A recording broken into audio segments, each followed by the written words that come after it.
Well, thanks again for taking the time. I think last time you and I talked, it was for Alice in Wonderland. Yeah. We were getting ready for Humpty Dumpty and all the fun with that show. Tell me a little bit about the Grinch. I know you've been a part of this one for a while now, but bringing one of the holidays' favorite stories to life on stage every year is always a special treat. What are you excited for this year, and what do you love about this show? Yeah, so this one's special to me because my very first season at the theater 30 years ago was when this show was done for the very first time. So I got to be there as the whole thing was being created. And that's the one we keep coming back to, not every year, but we've come back to it many times. And so for me, it's always that nostalgic thing of going back to when I was just getting started. And I can't believe it's been 30 years already. But it brings that sense of nostalgia with it. And I think that's the thing for me. What I'm excited about this time is getting to direct it versus just being in it is a cool way to sort of take all those journeys I've been on with different people and different directors and different productions and pick and choose those moments that are like, God, that moment was so cool in that production and this moment here. And I have a new idea for this. So sort of merging that all into one piece that speaks with my voice, but also honors all the traditions that we've done in the past as well. So I'm excited just to sort of put all that together and sort of tip my hat to who's come before and pass it off to who's going to come next. Yeah, no, it's a wonderful way to do it. Obviously, the story of the Grinch is storied and has been around for a long time. But even the productions, like you mentioned, at the Children's Theater, we've been, maybe 5 times with our boys, and they love it. And you're right, it is a little bit different each year. There's some things that you bring back that everybody loves. Reed is back as the Grinch, which everybody loves. That's always fun there too. But how do you approach it? You mentioned this year directing a new little approach there. You want to stay true to the story, true to the historical adaptations that you've done. How do you weigh that in and kind of say, but how do we change it a little bit for the people who have been here the last couple of years? Right. So, I mean, our script is unique in that it really follows the original story as far as from the cartoon and the book, except that it sort of magnifies out the J.P. Who family and who Cindy Lou was and everything. So we have parts of it that we really can honor what the original was, and then this area that's sort of what we crafted for the storytelling allows us to sort of open it up a little bit. So I think that's a nice way. And the reason this story exists is because it is so classic. It's iconic because of the simplicity, but also the message with it that is so universal as far as just the fact that, sometimes remembering the grain of what is the most important thing of people and being together and that sense of community. And yeah, I mean, my whole approach was to honor when it was first done. When Dr. Seuss did that cartoon with Chuck Jones, that was his stamp of approval. He had his fingertips in that too. He was writing the screenplay and weighing in on how Whoville should look or how the Who's should be. So I think that was my thing. I really wanted to see that and see what he said. That's my thumbs up to what this world is, and then use that as our guide and letting story lead us. Every time we're questioning anything as far as a moment, it's like, what does the story require? And then as long as you feed that, then you can have these departures of the Grinch being crazy and going out in the audience and doing some stuff. But we have to serve the story. We can't just do those things and put the story to the side and then come back to it. It has to be part of that journey along. So, yeah, that's been sort of cool just to think through how we honor and yet how we depart and allow these moments. And finding new fun things is always a cool journey, especially with people that have done it before, of like, hey, this moment always felt a little off to me, so let's explore this a little more. Or I really love doing this, can we even go further with it? Sure, let's do that. So a little bit of both. Yeah, no, it's always fun. You mentioned, a couple aspects that stand out to me and my family from going to the shows before, when the Grinch goes out into the crowd and he's doing the gritty across the stage, fun little nods to the audience, both being from Minnesota or housed in Minnesota, but also the young, the kids that are in the audience there. It's a unique aspect when you have an audience that might yell back at you, that react a little differently. But you guys lean into that, and that has to be kind of a fun thing to kind of say, okay, this isn't going to be a Broadway show where everybody's prim and proper. This is for families. This is for kids. Let's have some fun with that. Yes. Yep. And I think that's the thing. I talk about the story, but more than that, I talk about the heart. And I think for everyone that we've been working with in the rehearsal room, I keep pushing the fact of, I want this to feel true to your heart and soul.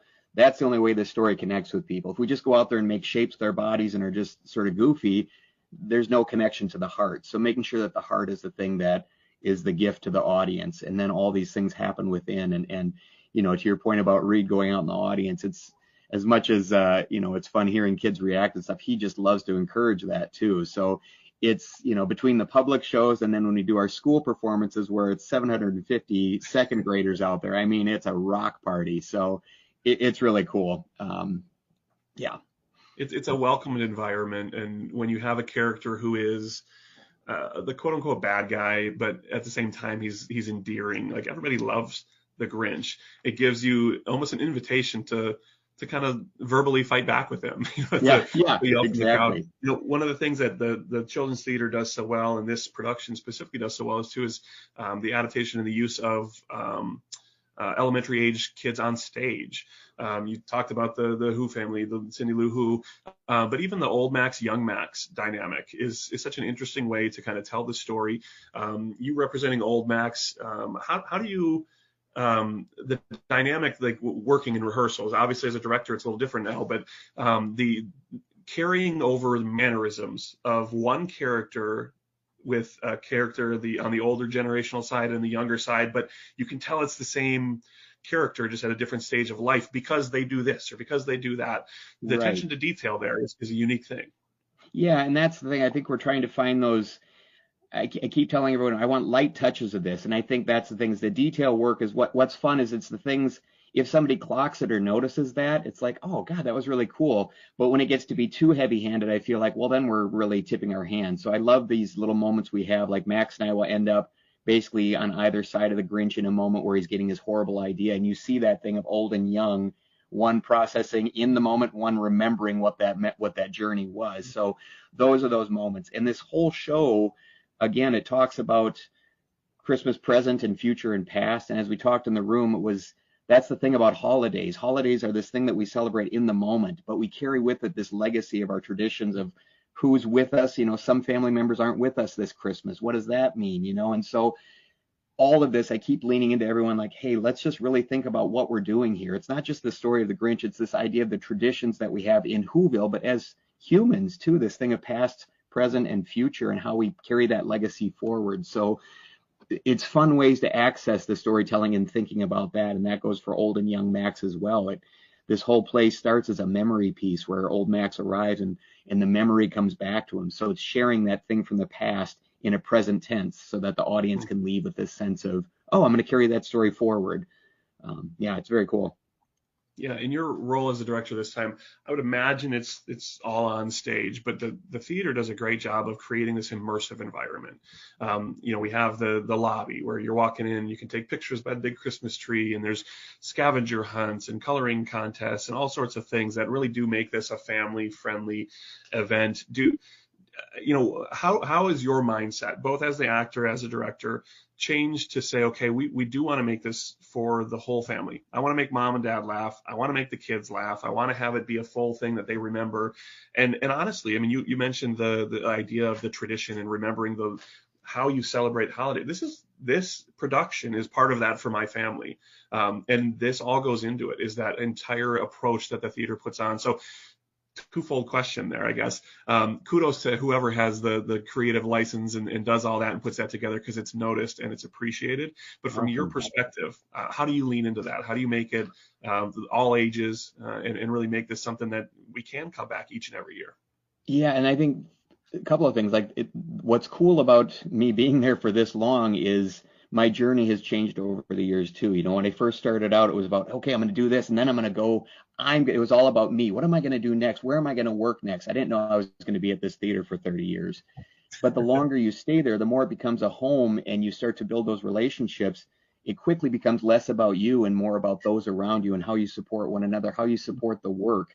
And so for me, that journey, not only coming back to to the Grinch, as far as that story coming back each time, but just year after year coming and working with these students that grow up and then end up coming back with their kids to see shows, and the way that legacy continues. I mean, it speaks so much of everything I'm saying, as far as not only the sense of tradition with the holidays, but like us as humans, what we do.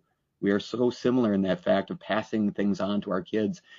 So yeah, I think the thrust for me is making this experience something so everyone that's there has a great time, from grandma to the littlest one on the lap, and there is something for everyone. And I think if we lean into that and are careful with our storytelling to honor that sense of present and future and past, then it touches each person's heart in the way that they need it in that moment. Some people are reflecting backwards. Some are hopeful for what they're going to get next day on Christmas morning. Some are just savoring the moment before this day is done. And I think that's the beauty of it all.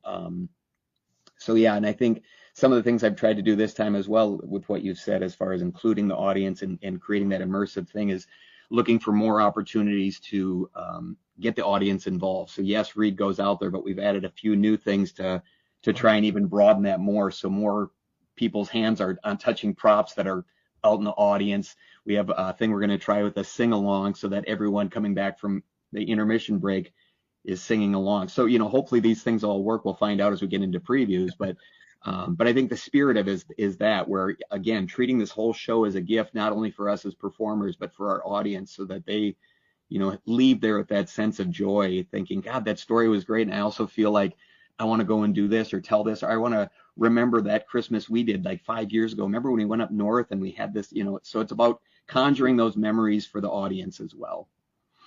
Yeah. Last question for you. The story you just kind of spun there is the story that I experienced. I walk into the lobby, and as you're walking into the theater, you see the pictures on the wall.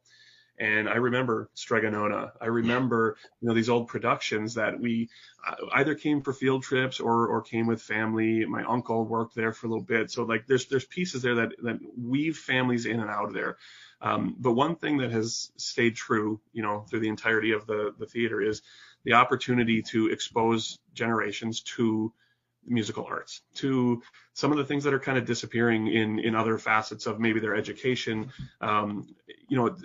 I guess just tell us the importance of that, obviously in your eyes, but we have 2 young boys. They're very interested in musical theater. One of them is doing 2 productions this semester. So like they're ingrained in it, but it's something that it's not as prevalent in the schools as it used to be. It's not as prevalent in families as we get busier. But firmly, I would say you believe in the power of the arts and the power of theater. Just speak a little bit to that and how that impacts you, your family, the people that you see on a daily basis at the theater, all of the above.